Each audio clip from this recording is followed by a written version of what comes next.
Hello दोस्तों, welcome to my channel.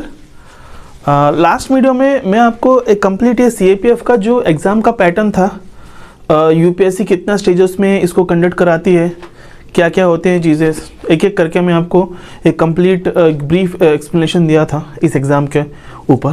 ठीक है, तो आज हम इस एग्ज़ाम में जो एग्ज़ाम का जो रिटर्न पार्ट है, रिटर्न का जो स्टेज है, तो उसमें जो पेपर 1 है, पेपर 1 प्लस पेपर 2 दो है ना रिटर्न। पेपर 1 ऑब्जेक्टिव है और पेपर 2 डिस्क्रिप्टिव है। ठीक है, तो आज हम पेपर 1 कैसे आपको शुरू करना है। तो मेनली जो स्टूडेंट्स मैंने जो फ्रेशर्स हैं इसको शुरुआत करना चाहते हैं, जो ऑलरेडी मैंने ग्रेजुएशन फाइनल ईयर से स्टार्ट करना चाहते हैं उन लोग के लिए, और जो रिसेंटली ग्रेजुएशन शुरू करके और इस एग्ज़ाम देने के लिए प्रिपेयर कर रहे हैं, तो उन लोग के लिए काफ़ी हेल्पफुल होगा ये वीडियो। ठीक है, तो जो फ्रेशर्स हैं तो उनको कैसे शुरू करना है एक्चुअली, तो पेपर 1 कैसे शुरू करना है, क्योंकि मैं पहले पेपर 1 के बारे में इसीलिए बात कर रहा हूँ क्योंकि जब तक आप पेपर 1 क्वालिफाई नहीं करते तो पेपर 2 चेक नहीं होगा आपका।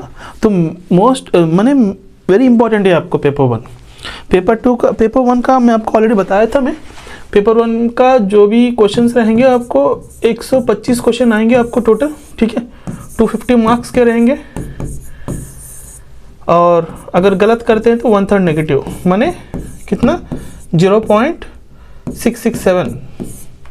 ठीक है, तो ये आपका पेपर 1 का जो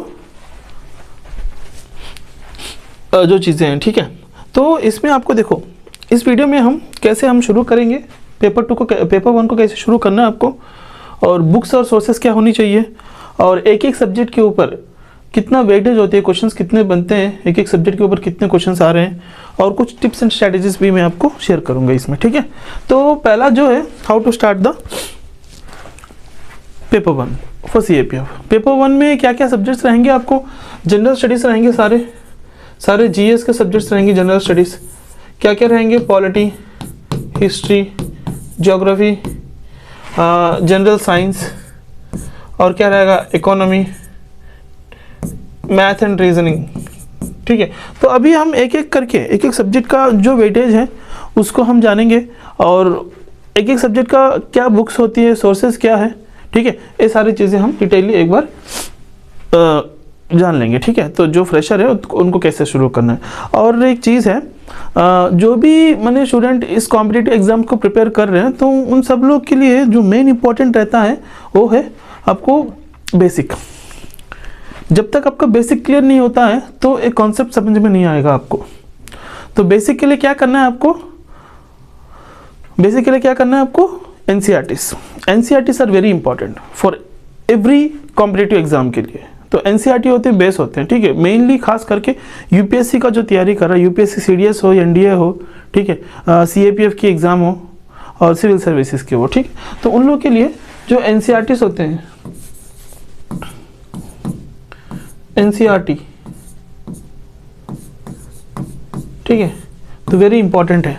माने क्लास 6 से लेकर 10 तक जो बेसिक NCERTs होते हैं, ठीक है, हर एक सब्जेक्ट का, तो उसको तो आपको करना ही है, कोई ऑप्शन नहीं है। जब तक आप बेसिक क्लियर नहीं होता है तो we can not go to the further concept में नहीं जा सकते हम। ठीक है, तो अभी हम देखते हैं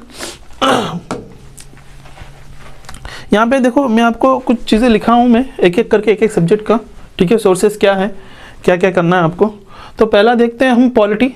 तो पॉलिटी का जो क्वेश्चंस आएंगे आपको, वेटेज जो है पॉलिटी का वो है 12 से लेकर 15 क्वेश्चंस ऑन एवरेज आपको पेपर में देखने के लिए मिलेंगे आपको। ठीक है, तो ये जो मैं 12 से 15 क्वेश्चंस के बारे में बोल रहा हूँ ना, ये आपको मैं लास्ट 3 to 4 ईयर्स, मान लो 4 to 5 ईयर्स, ठीक है, 4 to 5 ईयर्स का जो क्वेश्चन पेपर देखा हूँ मैं, तो उसका एनालिसिस करके कंप्लीट पॉलिटी में, ओवरऑल पॉलिटी में कितने क्वेश्चंस पूछे जा रहे हैं ऑन एवरेज मैं आपको बता रहा हूँ। ठीक है, 12 to 15 क्वेश्चंस तक पूछे जा रहे हैं आपको। ठीक है, तो उसके लिए जो बुक्स होंगे वो है NCERT क्लास 11 एंड 12।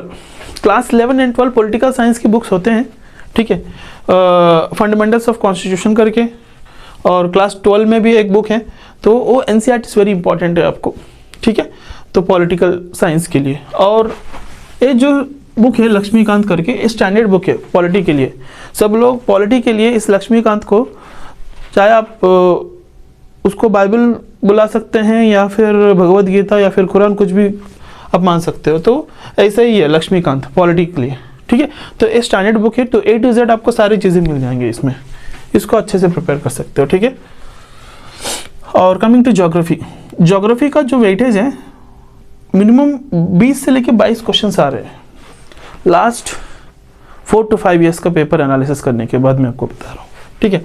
तो उनके लिए जो क्लास 6 to 10 जो है NCERT इज़ वेरी इंपॉर्टेंट है आपको बेसिक क्लियर करने के लिए, मैं आपको बताया पहले ही बताया मैंने, ठीक है। तो और उसके बाद क्लास 11 and 12 का जो NCERT है वेरी वेरी इंपॉर्टेंट है ज्योग्राफी के लिए। तो क्लास 11 में आपको 2 बुक्स रहेंगे आपको, ठीक है। क्लास 12 में भी 2 बुक्स रहेंगे NCERT की, तो दोनों आपको अच्छे से कवर करना है। वो दोनों अगर कवर कर लेते तो सारी चीज़ें आपको कवर हो जाएंगी अब ज्योग्राफी में, ठीक है। और उसके अलावा एक स्टैंडर्ड बुक भी है माजिद हुसैन करके, उसको आप फॉलो कर सकते हो, ठीक है। मगर जब तक आप इसका बेसिक क्लियर नहीं होता है 6 to 10 का जो NCERT है वो आपको पढ़ना है, उसके बाद ही ये 2 कर सकते हैं आप, ठीक है। और कमिंग टू हिस्ट्री, हिस्ट्री का भी वेटेज आपको 15 to 20 questions on an average देखने के लिए मिलेंगे आपको पेपर में, ठीक है। तो उसके लिए जो सोर्सेस रहेंगे आपको NCERT क्लास 11 ओल्ड NCERT, ठीक है। क्लास 11 के ओल्ड NCERT रहेंगे जो कि एंशियंट हिस्ट्री के लिए RS शर्मा, मेडिवल के लिए सतीश चंद्रा और मॉडर्न के लिए विपिन चंद्रा, तीनों ऑथर्स के NCERT क्लास 11 ओल्ड NCERT इसमें मिल जाएंगे आपको, तीनों बुक्स मिलेंगे, ठीक है। तो वो कर सकते हैं, अच्छे से प्रिपेयर कर सकते हो, ठीक है। और क्लास 12 की थीम्स रहेंगे आपको, NCERT क्लास 12 की थीम्स जो कि पार्ट 1 पार्ट 2 पार्ट 3 रहेगा, तो उसको फॉलो करना है। और एक स्टैंडर्ड बुक भी है उस स्पेक्ट्रम करके, तो उसको भी आप फॉलो कर सकते हो, स्टैंडर्ड बुक है, राइट। और coming to general science, general science के लिए देखिए जनरल साइंस में आपको इसमें मैंने सबसे ज़्यादा वेटेज सब्जेक्ट है जनरल साइंस, पेपर 1 में 25 से 30 क्वेश्चन आते हैं आपको साइंस में। Physics, chemistry and biology, physics के लिए क्लास 6 to 10 NCERT कंपलसरी करना है, केमिस्ट्री में 6 to 10 NCERT, बायोलॉजी के लिए 6 to 11 NCERT, ठीक है।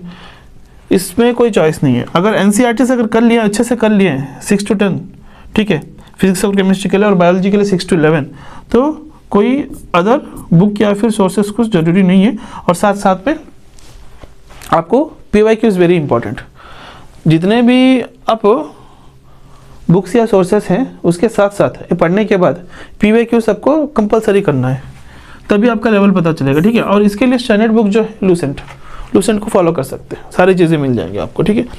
और मैथ्स एंड रीजनिंग में आपको बेसिक्स मैथ्स पूछेंगे आपको, ठीक है। ऐसा कुछ डीप वगैरह नहीं रहेगा, क्लास 6 से लेकर 10 तक जितना भी आपने मैथ्स किए हैं एलिमेंट्री लेवल की मैथ्स हैं, तो उसी के ऊपर क्वेश्चंस रहेंगे, ठीक है। तो उसका भी आपको 15 से लेकर 20 क्वेश्चन तक मिलेंगे आपको देखने के लिए पेपर में। इसका जो सोर्स है बुक है, एक स्टैंडर्ड बुक है RS अग्रवाल करके, तो इसको फॉलो कर सकते हैं आप। प्रैक्टिस, मैथ्स हमेशा प्रैक्टिस, ठीक है। इसका कोई टेक्निक नहीं है याद करने के लिए या फिर नहीं है, आपको प्रैक्टिस करना है और स्मार्ट वे, माने शॉर्टकट्स रहते हैं, ठीक है, क्वेश्चन सॉल्व करने के लिए। और शॉर्टकट्स आपको ट्रिक्स रहेगा, शॉर्टकट्स रहेगा, ये सारी चीज़ें आप जब आप क्लासेस करेंगे, अगर कोई क्लासेस फॉलो करते हो, ठीक है, तो तभी आपको पता चलेगा, ठीक है। तो इसको RS अग्रवाल का एक बुक है, इसे आप फॉलो कर सकते हो, ठीक है। ये हो गया। और नेक्स्ट जो है इकोनॉमी का वेटेज जो है 10 to 12 क्वेश्चंस अभी रिसेंटली 1-2 ईयर्स में देखने के लिए मिल रहे हैं, मगर पिछले 3-4 साल अगर बैक हम जाएंगे, पेपर अगर उठाएंगे, तो उसमें इकोनॉमी का जो वेटेज जो है ना, तो मोस्टली आपको 4 to 5 और एल्स मैक्सिमम 7 क्वेश्चंस दिख रहे थे, वेटेज बहुत कम था। मगर पिछले 2 साल से इकोनॉमी का वेटेज भी बढ़ने लगा है। तो economy is very important subject paper 1 and as well as for the paper 2 also. Paper 2 के लिए भी इसका बहुत बड़ा रोल है इकोनॉमी का, ठीक है। तो उसके लिए देखो NCERT क्लास 11 एंड 12 आपको अच्छे से प्रिपेयर करना है। 11 का जो है इंडियन इकोनॉमी डेवलपमेंट करके रहेगा, उसको प्रिपेयर करना है। क्लास 12 में माइक्रो एंड मैक्रो इकोनॉमी, ठीक है। ये दोनों NCERT से अगर अच्छे से अगर प्रिपेयर कर लेते हैं तो इकोनॉमी मैक्सिमम क्वेश्चन आपकी इकोनॉमी में आ जाएंगे, ठीक है। तो उसके लिए स्टैंडर्ड बुक जो है वो है लूसेंट। लूसेंट को भी आप फॉलो कर सकते हो, ठीक है। और सबसे ज़्यादा इम्पोर्टेंट जो है वो है करंट अफेयर्स। करंट अफेयर्स ऐसा सब्जेक्ट है, मैं आपको लास्ट वीडियो में भी बताया था आपको, जब मैं आपको पेपर 1 और पेपर 2 का एग्ज़ाम पैटर्न समझा रहा था उस टाइम पे भी, ठीक है। करंट अफेयर ऐसा सब्जेक्ट है जो पेपर 1 प्लस पेपर 2 दोनों इसी के ऊपर डिपेंड करता है, ठीक है। ऑलमोस्ट ऑल 50% ऑफ जो मार्क्स है, वेटेज है, करंट अफेयर्स के ऊपर डिपेंड करता है। करंट अफेयर्स देखो, पेपर 1 में आपको 1 लाइनर के करंट अफेयर्स आपको पढ़ना है, ठीक है। इसमें स्टैटिक की कोई ज़रूरी नहीं है। उसके लिए देखो, आपको न्यूज़पेपर फॉलो करना है, द हिंदू या फिर द इंडियन एक्सप्रेस, और मंथली मैगजीन्स हैं, सोर्सेज जो हैं मंथली मैगजीन्स जो हैं, देखो योजना हो गया, कुरुक्षेत्र हो गया, सिविल सर्विसेज टाइम्स, इस तीनों में से कोई एक फॉलो कर सकते हो, ठीक है। तो ये है मंथली मैगजीन्स, इसको फॉलो कर सकते हो, ठीक है। और जो करंट अफेयर्स की जो क्वेश्चंस आपको मिलेंगे देखने के लिए, मोस्टली आपको देखो, आपको नेशनल इवेंट्स, जो नेशनल इवेंट्स हो रही हैं, मैंने मान लो अगर आप 2025 की एग्ज़ाम दे रहे हैं, ठीक है, तो मैंने 2024 हर साल अगस्त में होती है एग्ज़ाम इसका, ठीक है। तो उसके बाद मैंने सितंबर से लेके नेक्स्ट ईयर जून या जुलाई तक आपको प्रिपेयर करना है। मैंने आपको 11 मंथ्स की current affairs, almost all 1 year का करंट अफेयर्स को आपको प्रिपेयर करना है, ठीक है। तो उसमें आपको लास्ट 1 ईयर में जो भी नेशनल इवेंट्स हुए हैं, तो उसके ऊपर आपको सारे अपडेट्स होना चाहिए।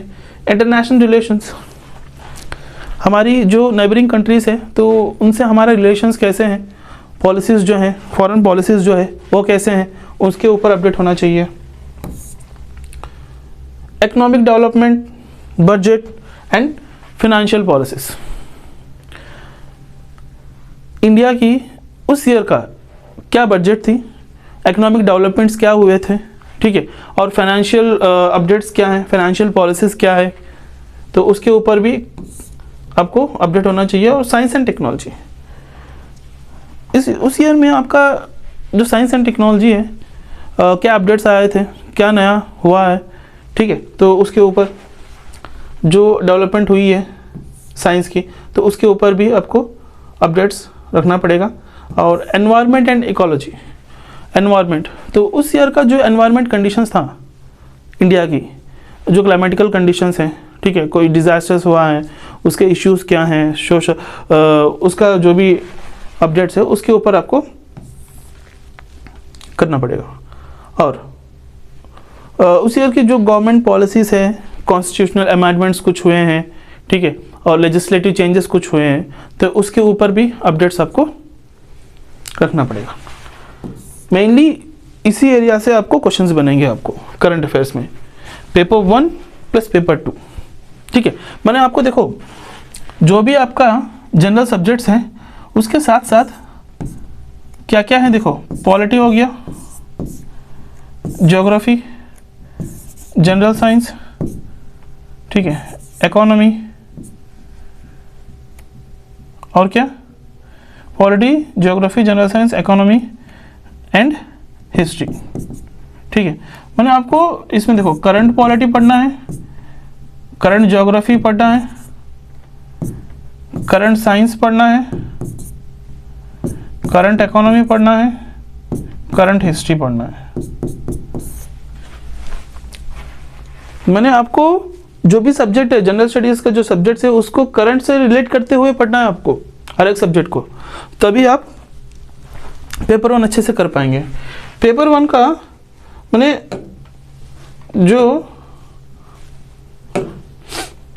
देखो, पेपर 1 का जो वेटेज है 250 मार्क्स में आपको बताया ना, 250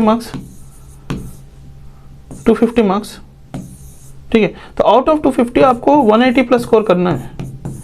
ये पॉसिबल भी है, 180 पॉसिबल है। जब आप अच्छे से इस सोर्सेज को लेके अच्छे से प्रिपेयर करते हो तो आप 180 प्लस स्कोर कर सकते हो आप, ठीक है। पेपर 1 देखो, आपको हमारे हाथ में क्या है, पेपर 1 प्लस पेपर 2, जितना आप इस रिटर्न में स्कोर करोगे ना, ठीक है, तो वही आपका रैंक लेके आएगा।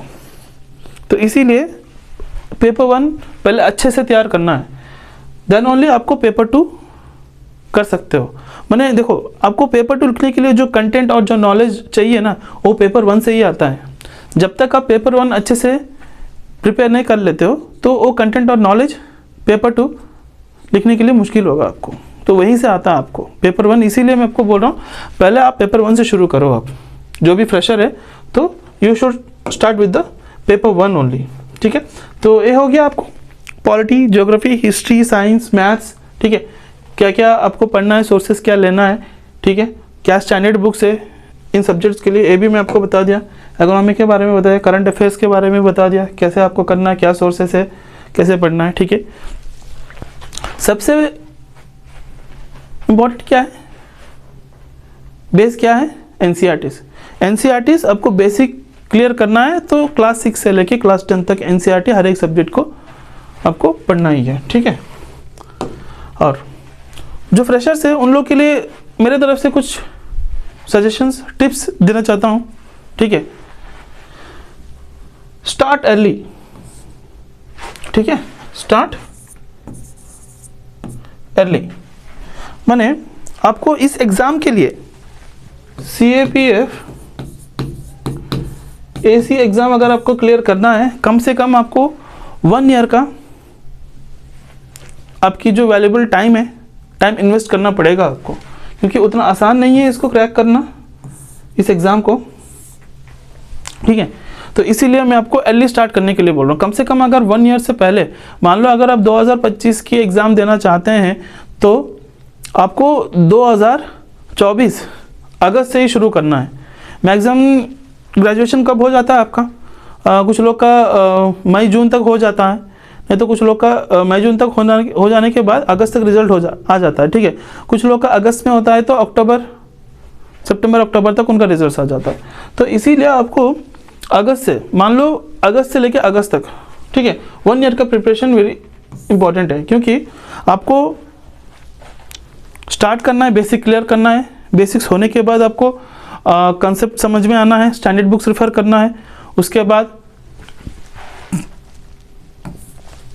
क्या करना है, रेगुलर प्रैक्टिस करना है आपको, ठीक है। प्रैक्टिस करने के बाद उसके ऊपर टेस्ट देना है, एनालिसिस करना है, ये सारी चीज़ें करना है। तो पहले आपको बेसिक क्लियर होना है। बेसिक क्लियर करने के लिए कम से कम आपको 2 से 3 महीना लगेगा आपको हर एक सब्जेक्ट ख़त्म करने के लिए।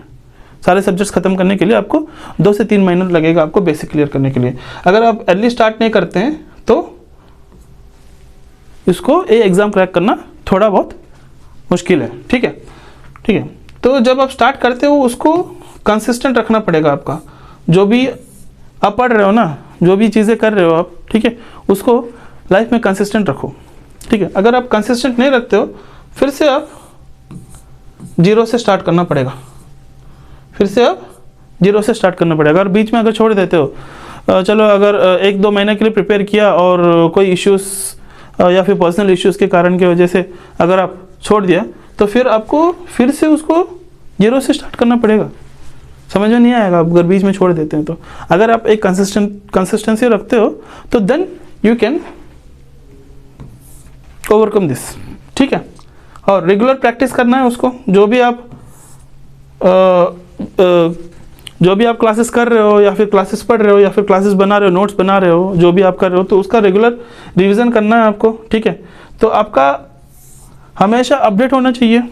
जो भी आपका करंट इवेंट्स, सोशल इवेंट्स, जो चीज़ें हो रही है डेली न्यूज़ेस में, तो उसके ऊपर आपको सारे जानकारी होना चाहिए, हमेशा अपडेटेड होना चाहिए आप, ठीक है। और वेरी इंपॉर्टेंट जो है, जो भी चीज़ें आप कर रहे हो ना, उसको गाइड करने के लिए एक मेंटोर या फिर गाइड आपको रहना चाहिए। सारी चीज़ें तो कर रहे हैं आप, ठीक है, मगर ऐसे चीज़ें होते हैं, देखो पूरा लक्ष्मीकांत है। मान लो अभी पॉलिटी के लिए क्या सोर्स बताया मैंने आपको, लक्ष्मीकांत है, ठीक है, और एनसीईआरटी बुक्स भी बताया था मैंने, ठीक है। पूरा आपको पॉलिटी में आपको 12 to 15 क्वेश्चंस की वेटेज है, ठीक है। तो लक्ष्मीकांत जो है ना, बहुत बड़ा मुख है, इतना मोटा मुख रहेगा आपको, ठीक है। तो पूरा लक्ष्मीकांत आपको पढ़ने की कोई ज़रूरत नहीं है। लक्ष्मीकांत में क्या पढ़ना है आपको, CAPF exam point of view से आपको लक्ष्मीकांत में क्या पढ़ना है, ठीक है, तो वही करना है आपको। तो उसको आप कैसे जानोगे आप, ठीक है, तो उसके लिए आपको एक मेंटर चाहिए, ठीक है, जो आपका सीनियर हो या फिर ऑलरेडी जो एग्ज़ाम क्लियर किया हो, ठीक है, तो नहीं तो इस CAPF का जो टीचिंग लाइन में हो पिछले लास्ट 1-2 ईयर्स से, या फिर जो एक्सपीरियंस फैकल्टी हो या फिर मेंटर हो, तो उनसे आप गाइडेंस ले लीजिए। तो सर मुझे ये दिक्कत हो रही है, तो मैं कैसे करूँ, यहाँ पे अटक गया हूँ मैं, ठीक है, तो इसको कैसे मैं ओवरकम करूँ, इसको और कैसे किस तरीके से प्रिपेयर कर सकता हूँ। तो जो एक्सपर्ट्स रहते हैं, ठीक है, तो वो आपको अच्छे से गाइड करेंगे आपको, तो उनके गाइडेंस लेके आपका जो भी प्रिपरेशन है, ठीक है, तो एंड तक आप जारी रखो उसको, ठीक है। तो इसीलिए मैं आपको ये जो पॉइंट लिखा हूँ ना, सीक गाइडेंस, गाइडेंस ले लो आप कोई एक अच्छे मेंटर से, ठीक है, और स्टे मोटिवेटेड, हमेशा अपने आप को मोटिवेट रखो, क्योंकि जितने भी हम बोल रहे हैं ना अभी, तो आपको बस आधा घंटा 1 घंटे के लिए मोटिवेट कर सकते हैं, उसके बाद एज यूजुअल रहेगा आपको माइंड। ये फैक्ट है, ये हार्ड ट्रूथ है, फैक्ट है। आप इसीलिए आप खुद को आप सेल्फ मोटिवेटेड करो, मैंने रिमाइंड योर सेल्फ, मैंने मैं क्या कर रहा हूँ वो रिमाइंडर अपने आप को डालो, मैं क्या क्या कर रहा हूँ, किस चीज़ के लिए प्रिपेयर कर रहा हूँ, उसको कैसे कर रहा हूँ मैं, डेली मेरा कितना प्रिपरेशन हो रही है, ठीक है। तो हमेशा अपने आप को रिमाइंडर करते रहो, ठीक है, और स्टे पॉजिटिव, ठीक है, पॉजिटिव माने focus on your goals, focus on your progress, ठीक है, जितना भी प्रोग्रेस आप डेली कर रहे हो ना, उसके ऊपर आपका फोकस होना चाहिए, आपके सेटबैक्स के ऊपर नहीं। जो भी आपका इश्यूज या फिर इंटरनल माने आपका जो भी प्रॉब्लम्स है, ठीक है, तो हर पर्सन के लाइफ में कुछ ना कुछ पर्सनल प्रॉब्लम्स होते हैं, ठीक है, तो वो चीज़ें प्रिपरेशन में नहीं आना चाहिए, ठीक है, तो उसको ओवरकम करके हमेशा आपकी प्रोग्रेस जो है, जो भी आप प्रिपेयर कर रहे हो, तो कितना डेली कुछ प्रोग्रेस होना चाहिए आपकी लाइफ में। आज मैं इतना प्रिपेयर किया हूँ, इतना सीखा हूँ, कल और क्या सीखूँ, इससे और ज़्यादा क्या कर सकता हूँ मैंने daily step by step daily आपको कुछ ना कुछ नया सीखो और उसको रेगुलर प्रैक्टिस करते रहो, ठीक है। तो ये हो गया मेनली टाइम मैनेजमेंट। देखो अगर आप सही तरीके से अगर टाइम मैनेज नहीं करते हो ना ये प्रिपरेशन में, तो मुश्किल होगा आपको। कम से कम आपको टाइम एलोकेट करना है हर एक सब्जेक्ट के ऊपर, ठीक है। एक टाइम अच्छे से टाइम टेबल प्रिपेयर कर लो आप, डेली मुझे जो भी है तो इस सब्जेक्ट के लिए इतना घंटा पढ़ना है मुझे, ठीक है, उसको रिलेट करते हुए एक सब्जेक्ट पढ़ रहा हूँ तो उसका रिलेट करते हुए करंट को कैसे मुझे पढ़ना है, ये सारी चीज़ें आप एक खुद का टाइम टेबल बना लीजिए आप, ठीक है, ठीक है। तो अगर आपको टाइम टेबल बनाना नहीं आता है तो यू कैन कॉन्टैक्ट मी, आपका पूरा 1 ईयर का जो टाइम टेबल रहेगा, कब से कहाँ तक कहाँ करना है, कैसे पढ़ना है, ठीक है, तो ये सारी चीज़ें अच्छे से मैं आपको एक 1 ईयर का टाइम टेबल बना के, जो फ्रेशर हैं तो उनको अच्छे से मैं 1 ईयर का टाइम टेबल बना के मैं आपको दे दूंगा आपको, ठीक है, तो उसको फॉलो कर सकते हैं आप, ठीक है। और सेट रियलिस्टिक गोल्स, माने कुछ बच्चे होते हैं माने फिकल माइंड रहते हैं, तो आज CAP प्रिपेयर कर लिया है तो 1-2 महीने के बाद उनको अगर ये ठीक नहीं लगता है या फिर समझ में नहीं आता है या फिर कुछ दिक्कत होती है, तो फिर वो दूसरे प्रिपरेशन या फिर दूसरे जो भी चीज़ें हैं तो उसके ऊपर जंप कर देते हैं। तो ऐसा नहीं होना चाहिए। तो अगर आप CAP प्रिपेयर कर रहे हो तो इसको आपको क्रैक करना है, तो इसी के ऊपर आपका कंप्लीट जो फोकस है होना चाहिए, ठीक है। तो मेनली ये सारी चीज़ें करने के बाद आपको मेन चीज़ होता है मॉक टेस्ट। पूरा प्रिपेयर कर लिया आपने, अच्छे से प्रिपेयर किए पेपर 1 और पेपर 2, ठीक है, जब तक आप मॉक टेस्ट नहीं देते हो, ठीक है, आपका लेवल पता नहीं चलेगा। मॉक टेस्ट PYQs, ये ऑलमोस्ट ऑल लास्ट 5 ईयर्स की PYQs आपको करना है, ठीक है, तो तभी आपको पता चलेगा आपको।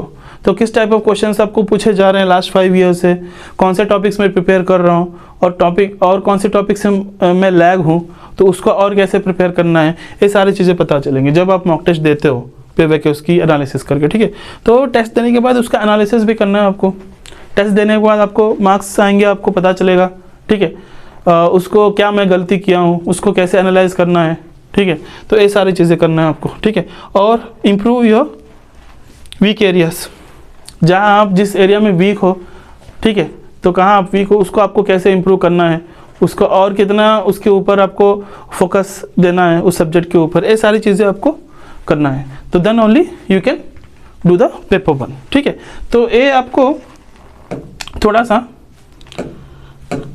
पेपर वन कैसे स्टार्ट करना है, ठीक है, और बुक्स और सोर्सेस क्या है, और इसका मिनिमम वेटेज क्या है क्वेश्चंस की हर एक सब्जेक्ट के ऊपर, ठीक है, और कुछ और स्ट्रैटेजीज और टिप्स भी मैं आपको बता दिया, ठीक है। तो और कोई डाउट है तो मुझे कमेंट बॉक्स में ज़रूर बताइएगा, ठीक है, और नहीं तो आप डायरेक्ट मुझे कॉल कर सकते हैं इस पेपर 1 को लेके, आपको कैसे प्रिपेयर करना है, कहाँ से शुरू करना है, ठीक है। और भी कुछ सोर्सेस है तो वो भी मुझे कमेंट बॉक्स में, इसके अलावा और भी कुछ सोर्सेस है इस पेपर 1 के लिए, तो वो भी मुझे आप कमेंट बॉक्स में आप डाल सकते हो, ठीक है। तो अगला वीडियो आप किस चीज़ के ऊपर आपको चाहिए तो वो भी मुझे आप पूछ सकते हैं, ठीक है। तो ये हो गया आपका कंप्लीट पेपर 1 की जो है बुक्स लिस्ट और सोर्सेस, अब किसको कैसे आपको प्रिपेयर करने हैं, ये सारी चीज़ें, ठीक है।